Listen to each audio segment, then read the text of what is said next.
Raise your voice. This is Tuesday Voices.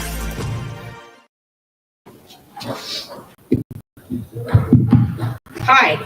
Hello. Hi. Welcome, everyone, to Tuesday Voices. Thank you for being here. Thank you to Webb Harris for filling in for me last month. My name is Jacqueline Bennett. I am your host. Thankfully, I had some backup last month.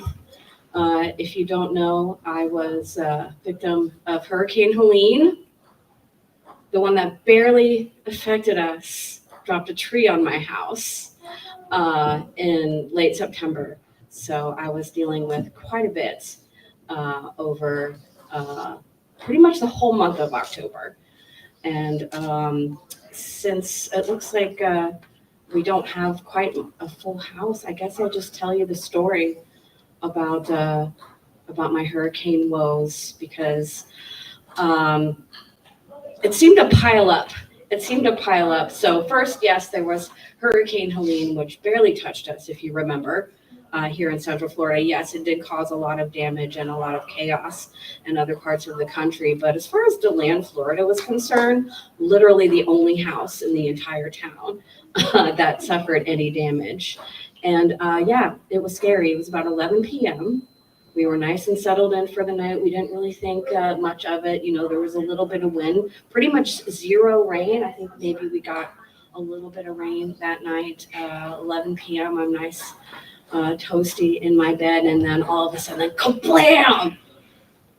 And my roommate yelling, "Go, go, go, go!" Yelling at his dog to get out of the way. And then after that, even louder, another kablam. And I had no idea what was going on. I ran out of my room looking for my cats, didn't see any of them. I made sure my roommate was okay. Went in my room, saw two of my cats were in there. Later on, the other one came out of hiding, so I knew that they were okay. But my roommate was laying on the couch where the ceiling had collapsed. But luckily he got up, and his dog got up in time, because the tree hit the roof and then crashed through the roof into the ceiling. So that was the two kablams that we heard, and he was able to get out of the way before the second one happened and dropped a big chunk of the ceiling and just massive amounts of insulation all over the living room. My bedroom was not affected. The kitchen, everything was okay in there, but the garage was what really took the brunt of it. Thankfully, of course, no one was in there, and nothing was really too damaged other than the roof and the ceiling. And the guest bedroom, which was unoccupied, a 3-foot limb of the tree had stabbed through the ceiling. So yeah, I had to move. Away. Luckily, I rented the house. So I did not have to pay for any of the damages. I'm getting my security deposit back, all of that good stuff. But I was homeless for 2 weeks. I started to go, I luckily had a friend. She was more of an acquaintance at the time, but opened her heart and opened her home to me and my cats, and let us settle in to her house. And we became closer and became more friends during that time. But yeah, I had to pack up all the things that I could in a short amount of time. I had to move out literally that same day. It happened at 11 p.m. and I was out of the house by noon the next day, with all 3 of my cats in a friend's guest bedroom for the next 2 weeks. And you know what happened 2 weeks after Helene, right? Another hurricane, yes. And this one actually affected us a little bit more. So I looked for apartments while I was still working, settled into my friend's house in her guest bedroom there. And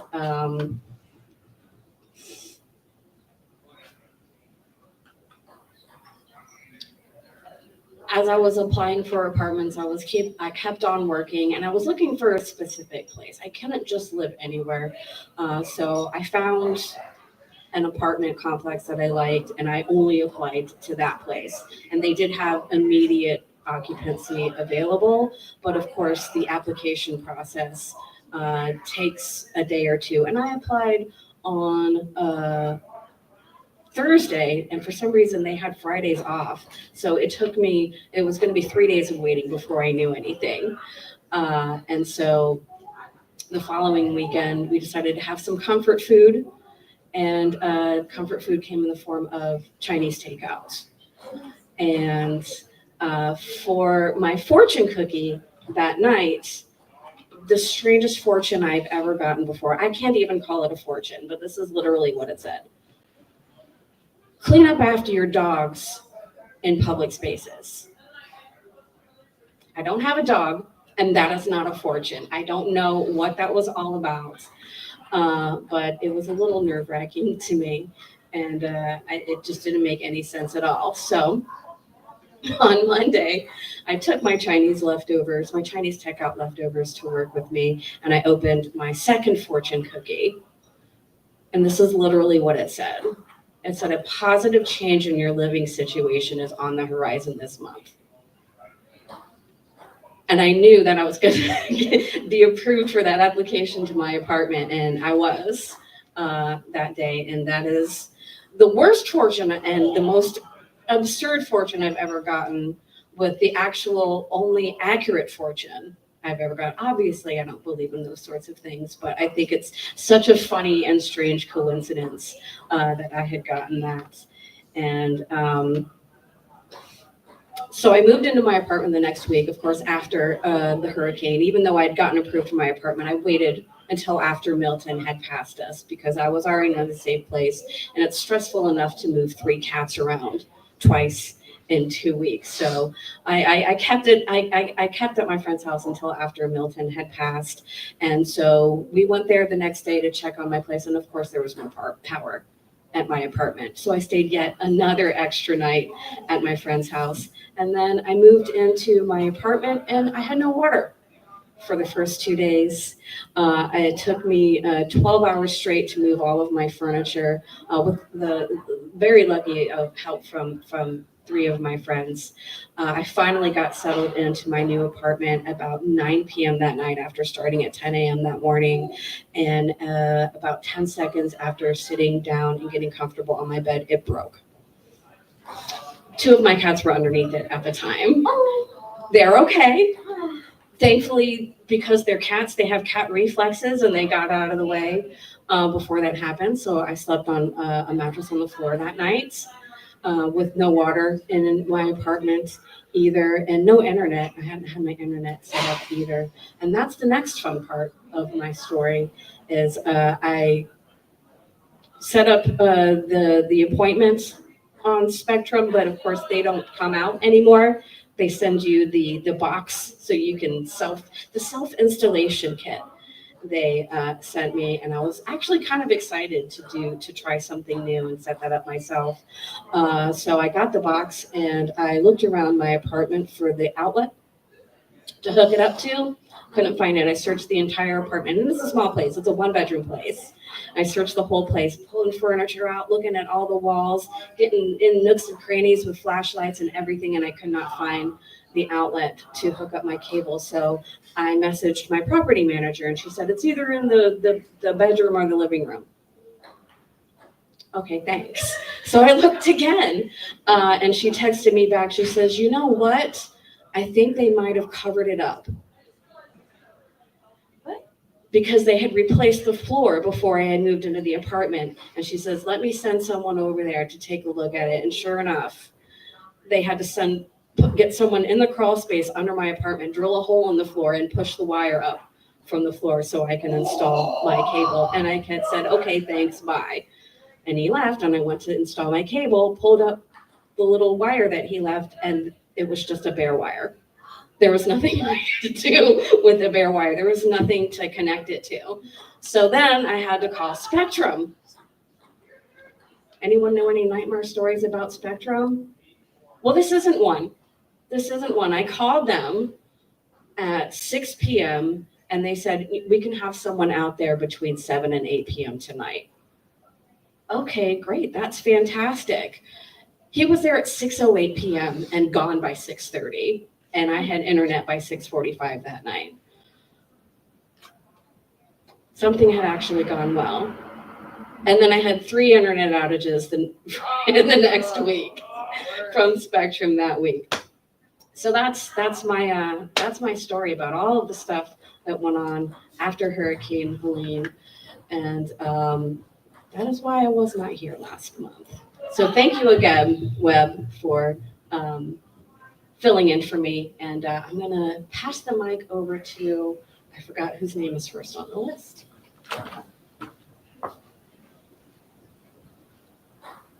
Emily is first. Emily, everybody.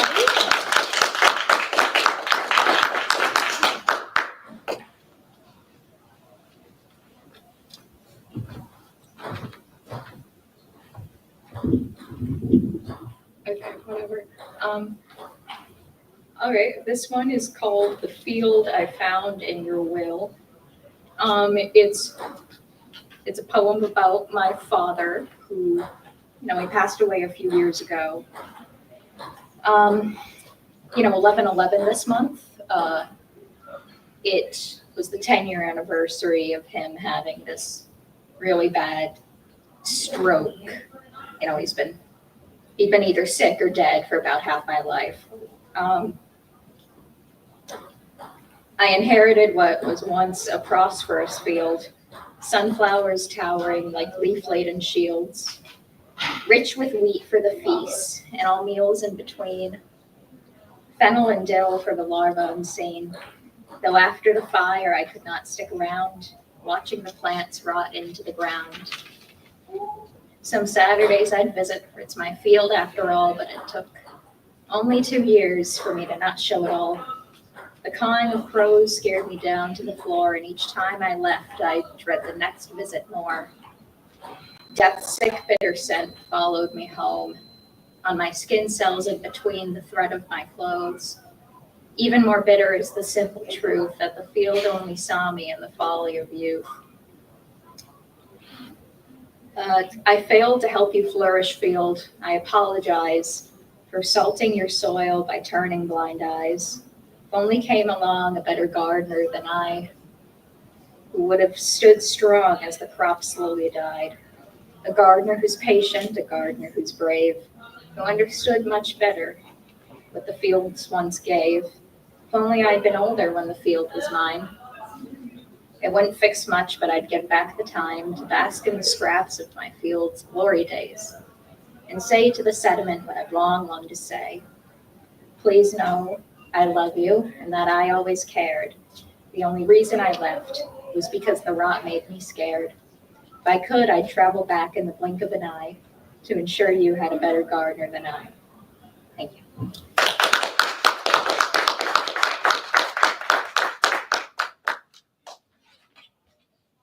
Thank you, Emily. Up next, we have Ricardo. Ricardo is next.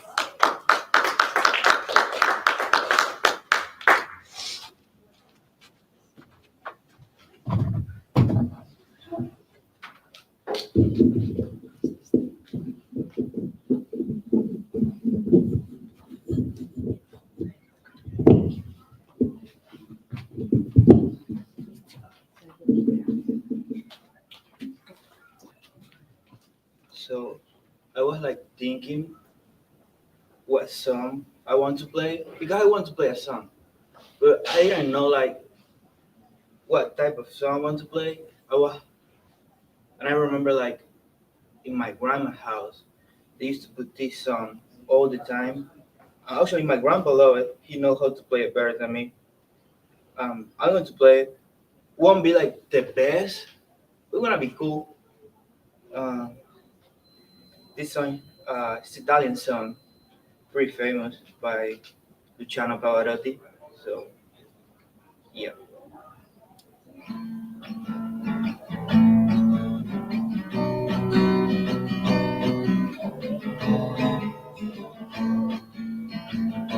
Che cosa giornata Maria serena, una tempesta, per l'aria fresca, variare festa, che vera cosa una giornata sole. Mano tua, tu sole, che veloce oh sole mio, sta fronte a te, oh sole. Wait, sorry, my bad. Oh sole mio, stai fronte a te, stai fronte a te. Fanno più sulle stelle, me ne quasi la malinconia sotto finestra, via destra. Fanno più sulle stelle, non si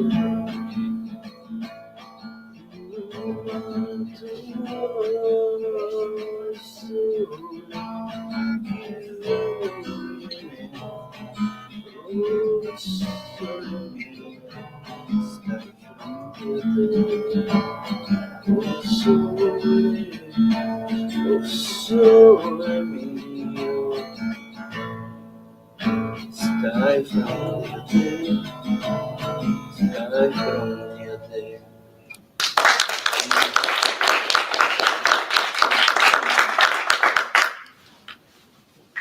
I didn't know that pretty good.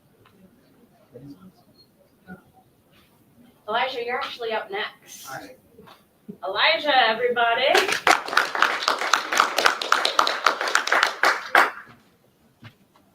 Hello, everyone.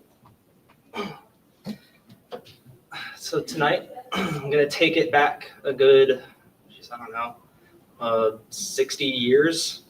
This song is by The Who, if you've heard of The Who.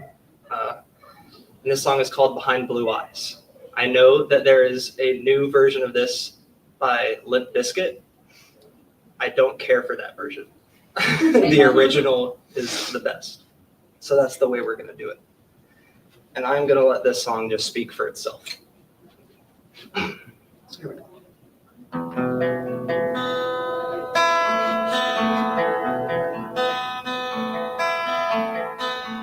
No one knows what it's like to be the bad man, to be the sad man behind blue eyes. No one knows what it's like to be hated, to be faded, to telling only lies. But my dreams, they are as empty as my conscience seems to be. I have hours only lonely. My love is vengeance that's never free.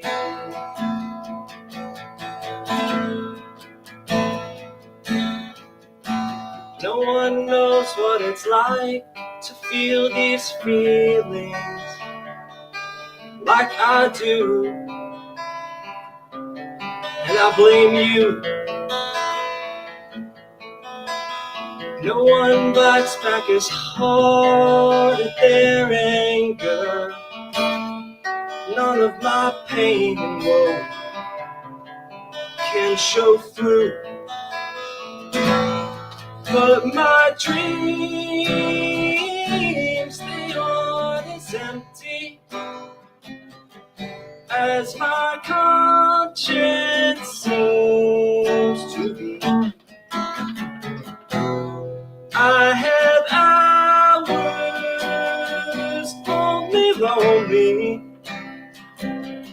My love is vengeance that's never free.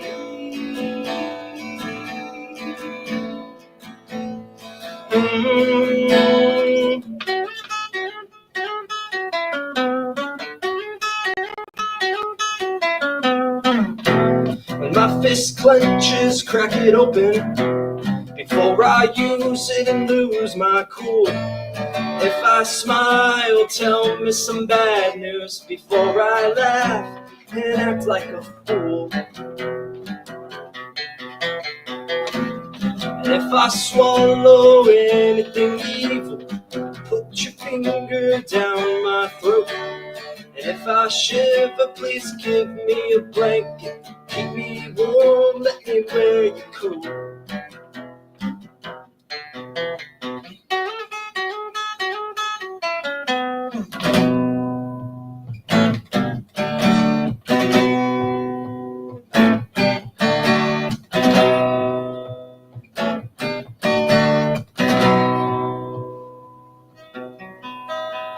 No one knows what it's like to be the bad man,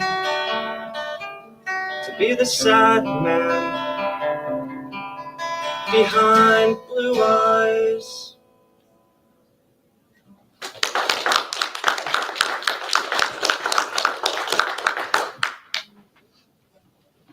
Thank you, Elijah. Next up, we have Hazel.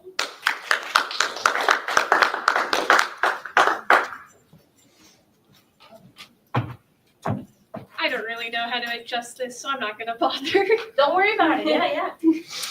So this is actually a fiction piece, a flash fiction piece I did recently for class, but I like it, so I'm going to share it. Yeah. Homesickness.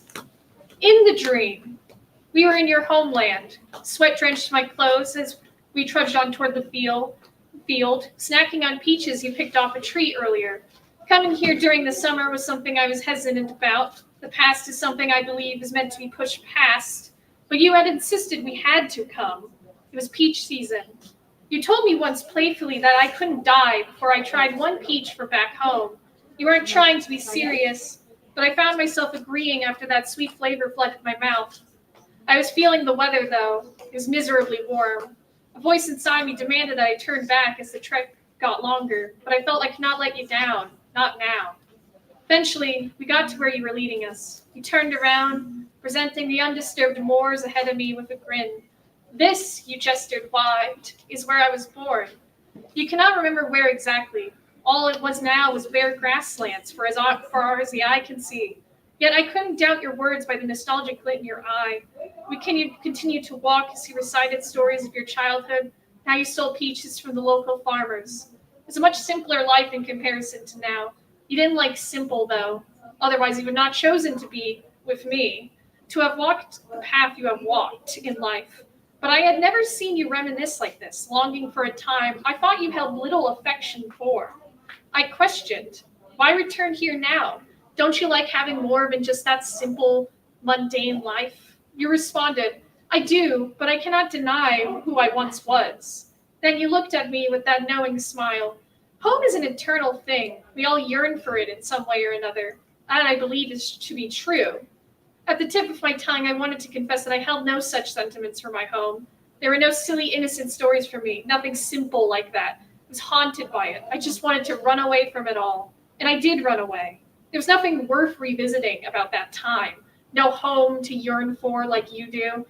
But you would know that I was lying, and I knew I was being untruthful. I had tried for years to bury that person inside me. But what I had needed to accept was that a part of me was always going to be back there, back at that place. You taught me that. You were doing that yourself by bringing me here, showing me where you were from, your past. A home could be a house, and a home could be a barren wasteland. A home could be neither of those things. That was when it struck me. I knew what my home was. I wanted to tell you that you have become my home. But when I looked back, there was only grass under my feet and the wind in my hair. And then I woke up with the lingering taste of peach on my tongue. And I knew that you had been gone for quite a while now.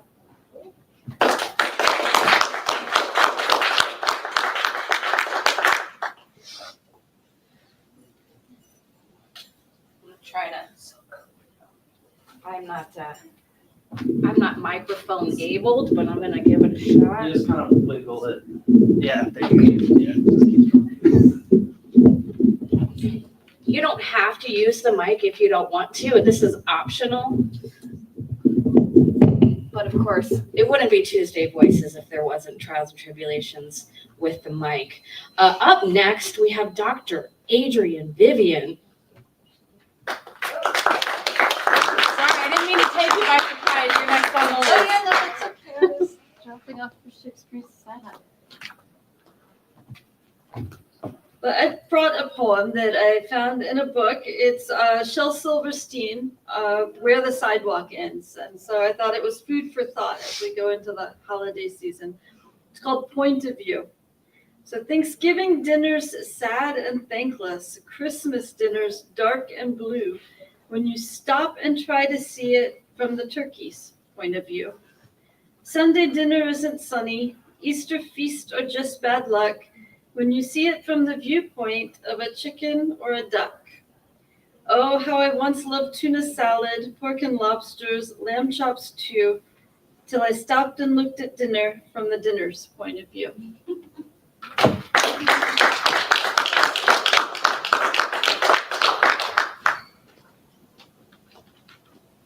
All right, looks like we have Deontay.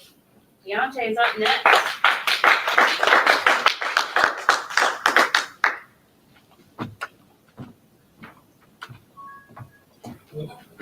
Oh, I'm going to use the mic because I'm pretty soft-spoken. Oh, thanks, Ruth. Taking this really smooth, but that's great.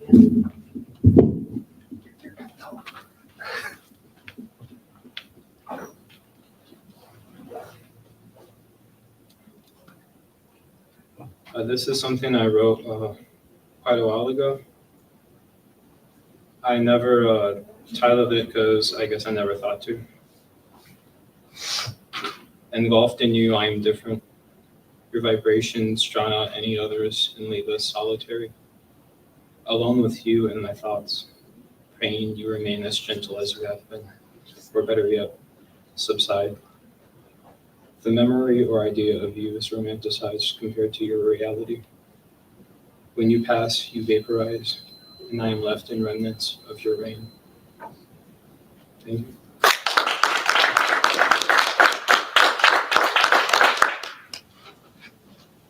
Next up, we have Josh.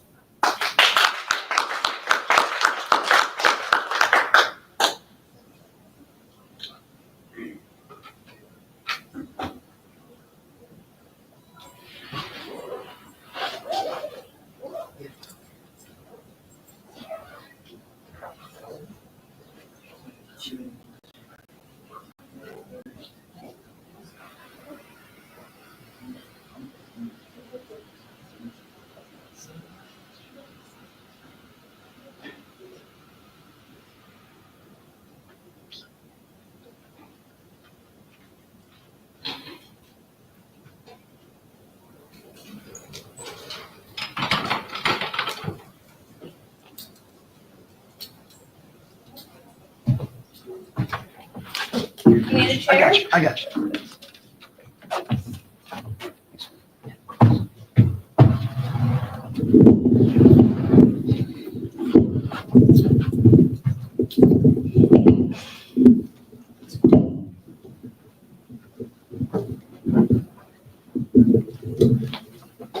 Elijah, if you're still doing this next semester, we need a little tip bucket.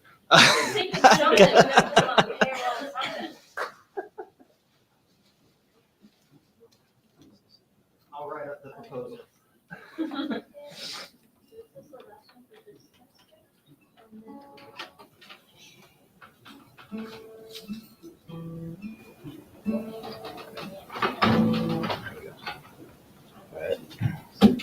So today I'm gonna play one of my songs actually. And I wrote this one in the middle of church. I was thinking about just a lot of like people that say a bunch of nice stuff, specifically Christians that just don't do anything about it. And I just wanted to write about it.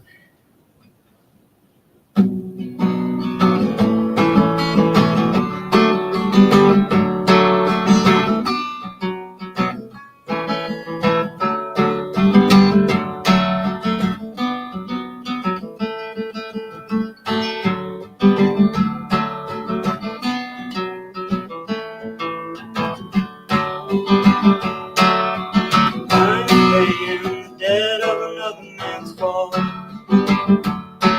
but I was so old the day I died. I am told that the end of the tunnel is right in front of me, but I do not see the light.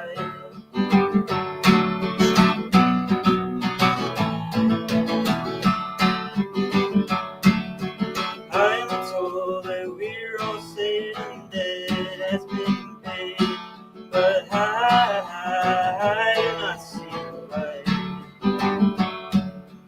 I am told that there is only one way to live, but even those who preach this don't sit on the pedestals, putting others down, but do nothing to help their fellow man. Send prayers and words of love, but when the hungry ask for bread, they run faster than they ever have.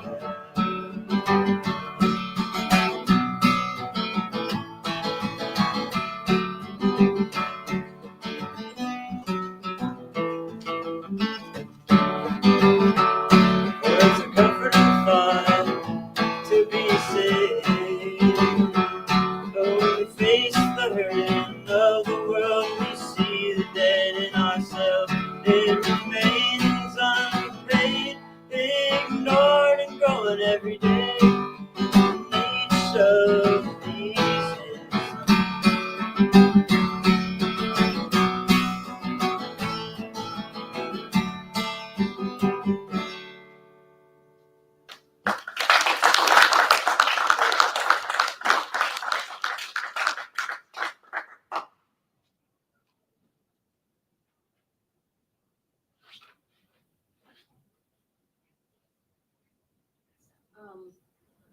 You forgot something.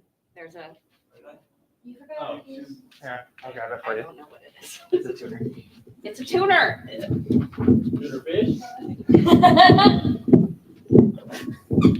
All right. Next up, clearly I don't need a mic. Next up, we have Angelica. Angelica, please welcome. So I wrote this for the passing of my grandpa, who passed 2 days after Helene this year. So sorry if I do cry. I've titled it Little Pumpkin No More. When I awoke to find you have passed, my life turned numb. It felt like years of fun turned to grief and wilted in front of me. I felt I was young once more, slip and sliding on the floor of your home in silky Christmas pajamas with my 2 siblings.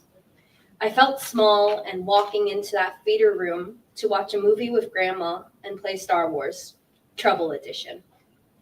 I felt I was back to the day we found my little sibling's gender out and his baby shower.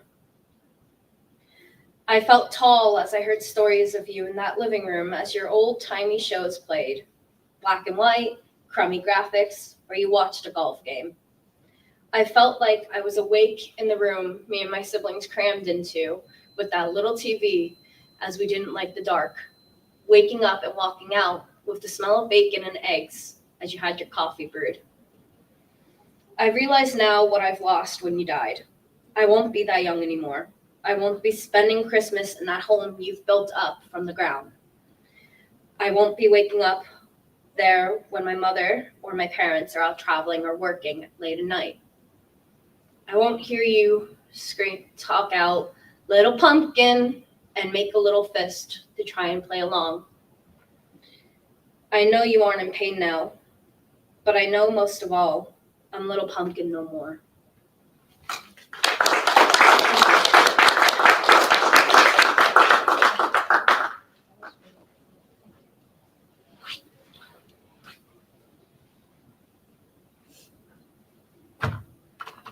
Thank you, Angelica. Crowd's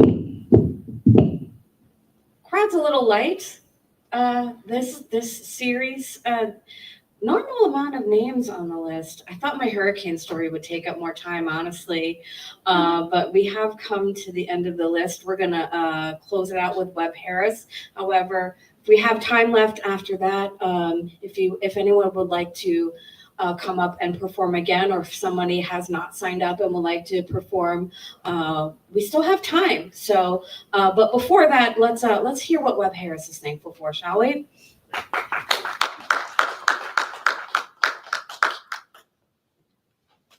If you're a regular attendee, you know that there are two things that are always going to happen. As Professor Bennett has noted, there are going to be microphone issues.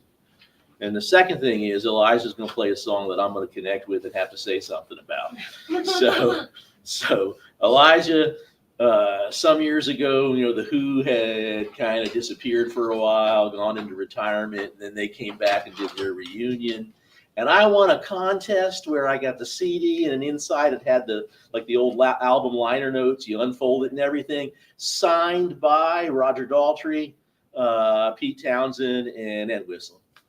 It's one of my prized musical possessions. Okay, so indeed, I am here to talk about what I'm thankful for. So this coming Thanksgiving is going to be my first Thanksgiving in, I think, my whole life that I'm alone. I have been celebrating Thanksgiving for the last many years at the home of my ex-wife, the mother of my son. And it's been me and her and our son and a few others, so that there were 7 or 8 of us that did Thanksgiving together for years. And then people started moving away or dying, and finally got down the last 2 years. It was me and my ex. My son lives in Colorado now, and so the last 2 years, my ex and I just went out to a restaurant for Thanksgiving. And she took early retirement this summer and moved up to Ohio to be with her mother, who's not doing very well.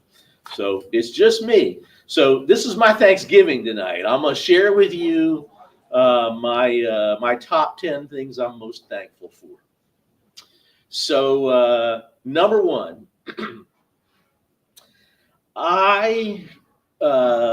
my office is over in the E building on the other side of campus, and I get here usually really early in the morning, and sometimes I'm the first person here, and sometimes Professor Bennett's the first person here, or in the building, I should say. So a little while back, I arrived very early, and of course that means that when I get here, there are none or very few cars in the parking lot.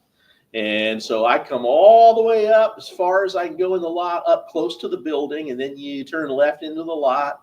And when you turn into the left, building side is handicap spaces, and to the left is faculty parking. So I pulled in this early morning, nobody else here. In front of me was an SUV, and the SUV pulled into the E building lot. So I was behind the SUV, and the SUV went all the way up to where I was going, and then turned left in the lot just like me. So I was behind them, and the SUV pulled into a handicap space. So the SUV went into the handicap space, and I went into one of the 2 or 3 faculty spaces that I'm always in when I get there early. And I got my stuff together, took my seatbelt off, was getting out of the car, noticed something behind me, and looked, and that SUV that had pulled into the handicap space was now out of the space and was parked right behind my car, but just like when you try to block somebody in, they were parked right behind me. And I got out of the car and I looked, and the woman in the SUV was glaring at me. And she said, I was going to park there. And I said, you were going to park here? She said, I'm going to park there. And I said, well, you pulled into the handicap space. I thought you were parking in the handicap space. She said, no, I was going back from the handicap space into that space that you just pulled into. I said, sorry, I had no idea you pulled in the handicap space. I thought you were parking in the handicap space, so I'm parking right here where I was parked. She said, well, you thought wrong. I was going to park there. Now, I'm not going to stand there for a half hour and argue about this, right? So I said, from now on, maybe whatever space you actually want to park in, pull into that one. She said, why should I have to? I said, well, you don't have to, but if you refuse to, people are never going to know where the hell you want to park. So we bade each other farewell, and I went about I think I came in and I griped to Professor Bennett, I think. I was waiting to hear the story. And then I went about my business. All right. So the number one thing that I'm thankful for is that I don't have to deal with that kind of shit every day. It's just every once in a while, and I hope it remains that way because otherwise I would go nuts. Number two, one day not too long ago, I'm on my way home from work, and I drive up to the red light where I take a left-hand turn, and I'm moving into that left-hand lane, and up ahead of me is the light, and the left-hand turn arrow is green. But there are 4 cars parked in the lane, and none of the 4 cars are moving. And I'm thinking, I'm going to make the light. For once, I'm not going to have to sit in the line, but I'm not going to make the light because nobody's moving. And for a split second, I'm thinking, there's a turtle in the road or something, right? You never know what it is. And then I regained my sanity, and I went, it's not a fucking turtle. You know what it is. You know why nobody's going, right? Come on, you know. Huh? They're on the phone, yeah. So I honk, and of course the car right in front of me puts their hands like this, telling me it's not my fault. And it's really not their fault, but it is. Because you have a job when somebody in front of you is not going, the light turns green, and they don't move, it becomes your job to honk. You have to be off your phone so you can notice that the light changed too. So the person at the front, off they went. All right. And then everybody went, and guess who didn't make the light? No. Me, right? Happens all the time. I am thankful for those of you who can handle the increasingly unhandleable job of paying attention to when the light turns red or green. Evidently, not many people can do that anymore. They need somebody to honk and let them know. If you can do it, you're number 2 on my what I'm thankful for list. Sometimes you come up to that turn lane and there's a lot of traffic, and no matter how long that turn lane is, there are some cars that can't quite, they want to turn, but they're out of space. So the rear end is hanging out into can't help it. They can't get in. They got to turn. The rear end is hanging out into the traffic. Sometimes it's 3 or 4 cars. And so whatever lane that they're hanging out into is blocked up too, and they can't get to the light.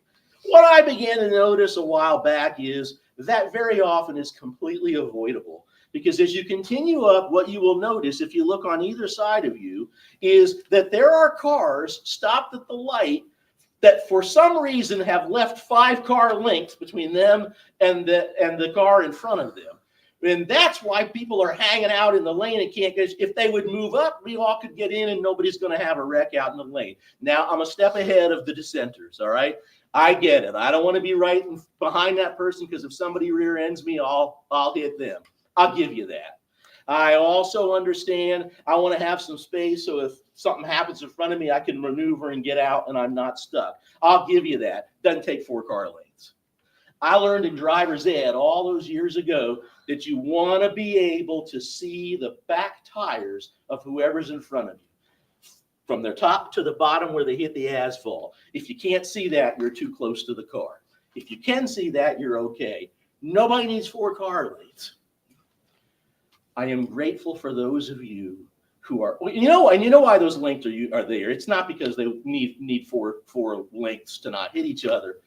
Why are they so far back? They're on their phone, yeah. So everybody has crept up, but they don't know everybody has crept up. So they're still sitting there with all that space in front of them, right? I am grateful to those of you who are able to pay attention when you're at the light to know when the light moves up, because there are fewer and fewer and fewer of us. Number 4, I was in West Virginia. I was driving on a highway. I was in the left-hand lane, and I was stuck behind a person in front of me that was creeping along way too slow for the highway. Right-hand side, we're being passed constantly. I can't get over because everybody's passing us 20 miles an hour faster than I'm driving. And I finally reached the point I said, if I get a gap right here, I'm just whipping around this guy and leaving him in the dust. And it happened. I pulled out, and I pulled out right in front of a West Virginia state trooper. And on went his lights. Damn it. And so I kept going, but started slowing down. But he didn't follow me. He got behind the snail. And I watched in my rearview mirror that trooper yelling at the snail, who finally pulled over, and the trooper pulled over behind him. I have never seen a trooper do that before, and I've never seen it since. But I am thankful that there is one state trooper out there who did the right thing for once. Okay, now I'll speed it up. My first 4 had a little story, the rest don't. Number 5, I'm thankful my 17-year-old Toyota Camry is still running beautifully without ever having required any major repairs. Unfortunately, the body is starting to fall apart. Half the front passenger door handle has broken off. The visors are drooping. The paint is chipping. The weather stripping is tearing away. But that happens when you get old. Number 6, I'm thankful for people who don't leave their shopping carts in parking spaces. Number 7, if you've been here this semester each night, you may have heard my presentation, A Toast to Chris, that's centered upon F&D Cantina in Lake Mary. I am thankful for the hostesses and the bartenders and the managers at F&D Cantina in Lake Mary, who always are far more welcoming and tolerant of me than I deserve, unbelievably inclusive with me in their activities, and shockingly generous with free drinks, tequila shots, and bogus discounts like the family discount, the employee discount, and the customer did not like product discount, even when I did like product. Number 8, I'm thankful for the servers and the guys who make my pizza at Tiani's in Lake Mary, who always give me extra garlic knots and extra pepperoni, and sometimes even a free beer.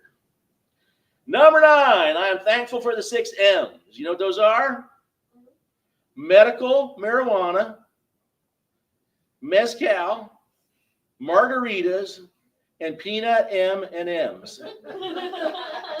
And number 10, I am thankful I no longer host Tuesday Voices. I still can show up and participate, but I don't have to take the blame if there's a poor showing, and I don't have to apologize for any of the shit that goes wrong.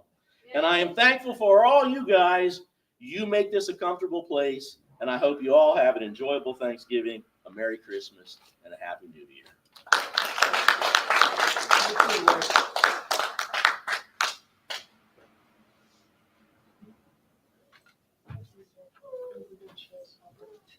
Just going to comment on a couple of things that Webb said.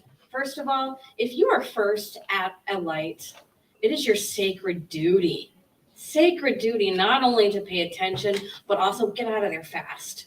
Get out of there fast and let the other people behind you get out of there fast as well.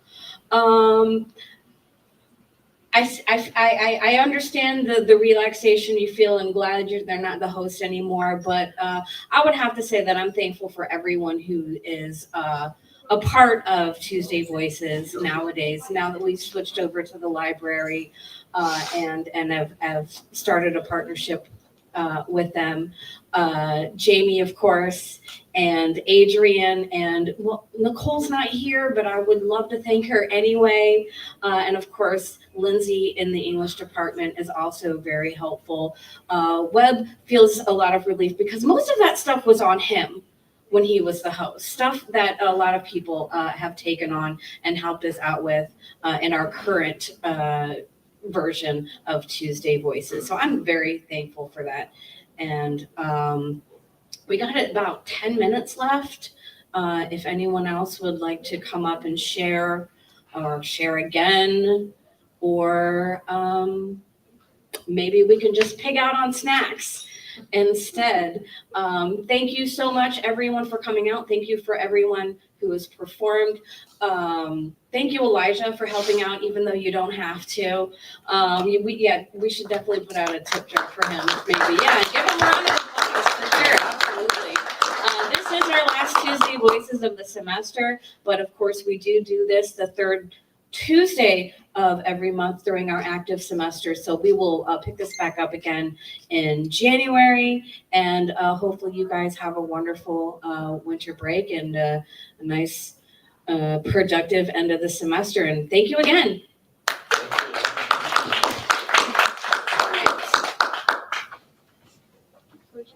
Don't worry, you won't be able to get rid of me now.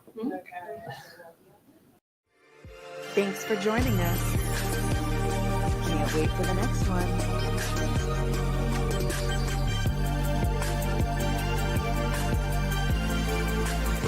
This is Tuesday Voices.